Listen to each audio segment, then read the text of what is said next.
have about 14 million jobs, or 23% of the jobs that are in regions that have rail-based transit systems.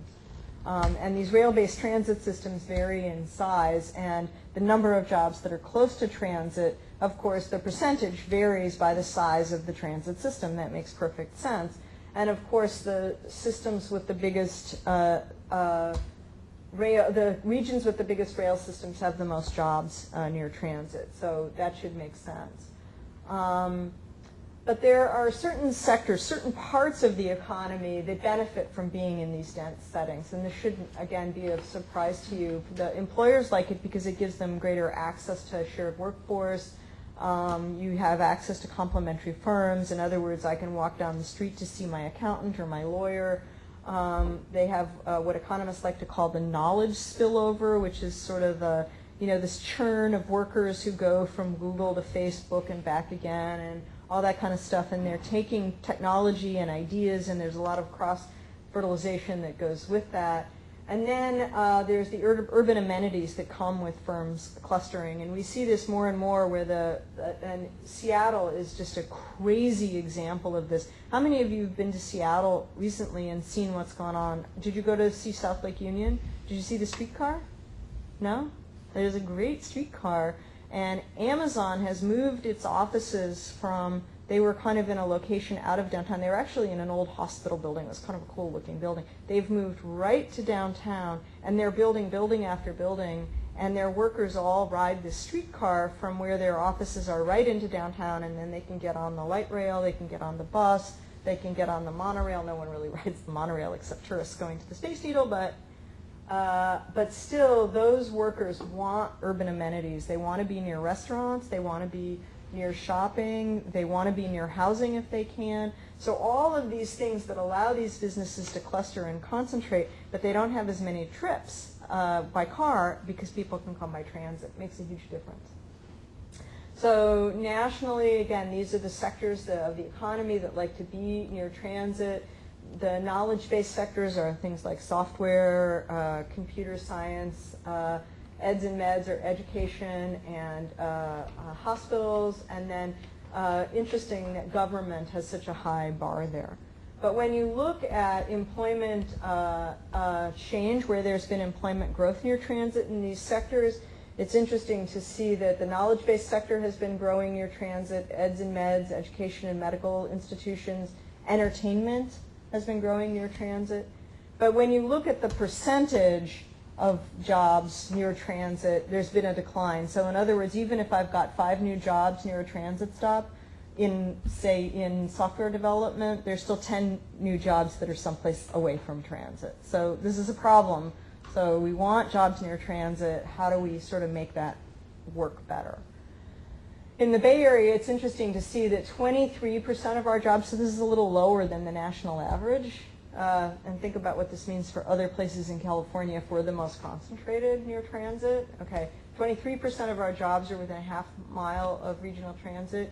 44% are within a half mile of transit or a half mile of frequent bus. That's bus that comes every 15 minutes. So in the East Bay, we have a bus on San Pablo Avenue that serves Pixar, and it serves all kinds of housing developments that have sprung up along, they call it the Pixar Express. So people ride that bus and live. And then 75% of Bay Area jobs are within a half mile of highway off-ramps. So I show these slides also because in the SCS, when we say, well, what are the incentives to help get businesses to locate near transit? How do we do that? And what we see is that by making the highway investment, we moved employment.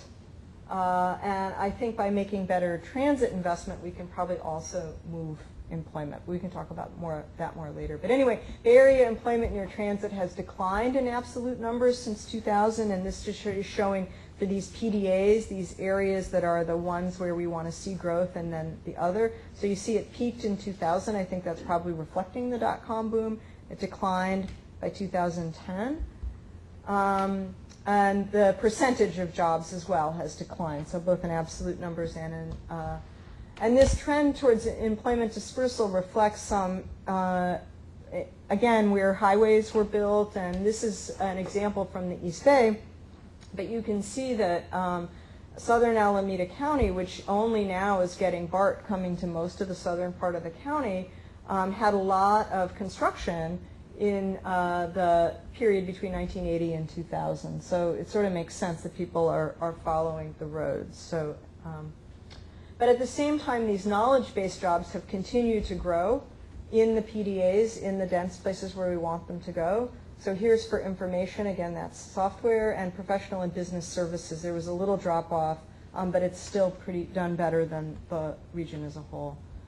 And then what we also see, and I think this is true of Marin County, is that we see business concentrations that are not necessarily near transit. So this is Hacienda Business Park, and this circle is the half-mile around this transit station, but the jobs are right there, but they're not quite in the half-mile. So they don't count, but there actually is a rubber tire shuttle that serves that area, and so in fact you can easily ride transit to get there.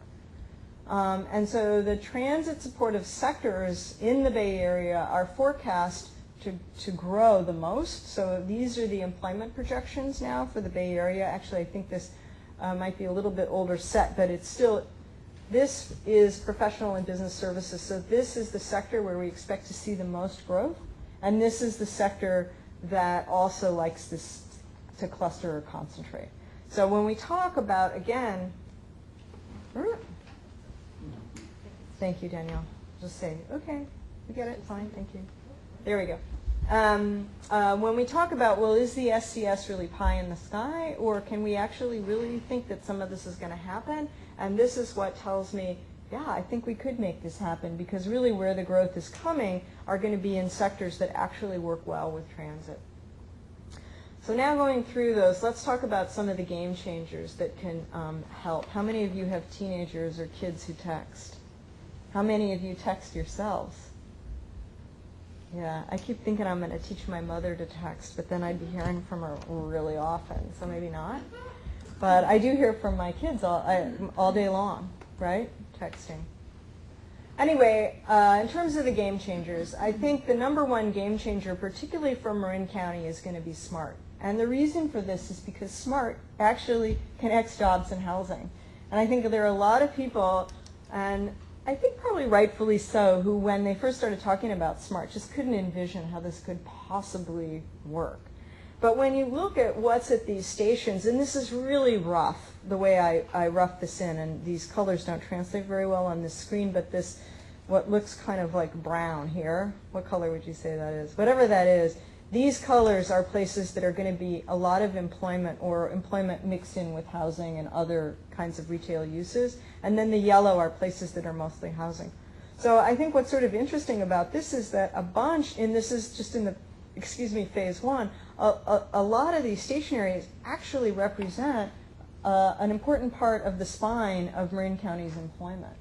So, and there are lots of housing opportunities at Cotati. There's some at Corona. Of course, downtown Petaluma is huge housing opportunity.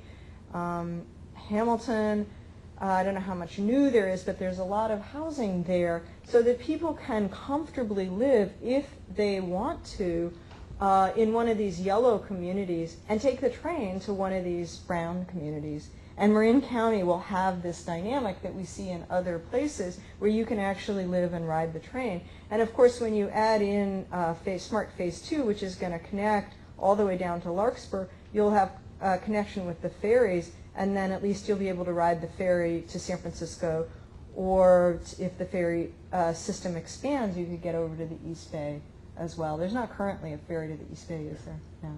No. We all ought to come over anyway. It's pretty cool over there. We have some good restaurants too.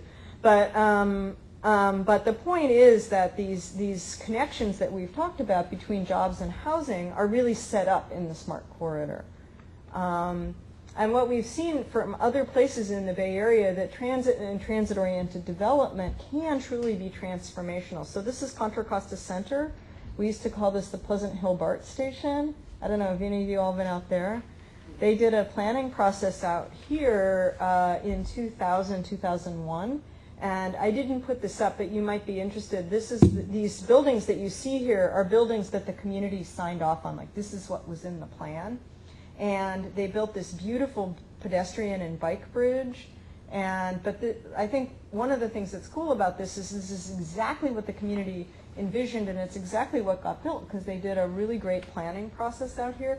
And I went out and toured it with the guy from the county who had been instrumental in making all this happen. And I said, well, Jim, you know, the colors of those buildings are a little bland. Don't you think they could have spiced it up a little bit? And he said, well, this was the color in the drawing from the plan. And we didn't, you know, this is what we promised the community. So that's what we wanted to deliver. But anyway, I think that this is a great example. And now when you talk to Avalon Bay, who's the developer out here, interestingly enough, they say that people are living here and commuting all the way into San Francisco.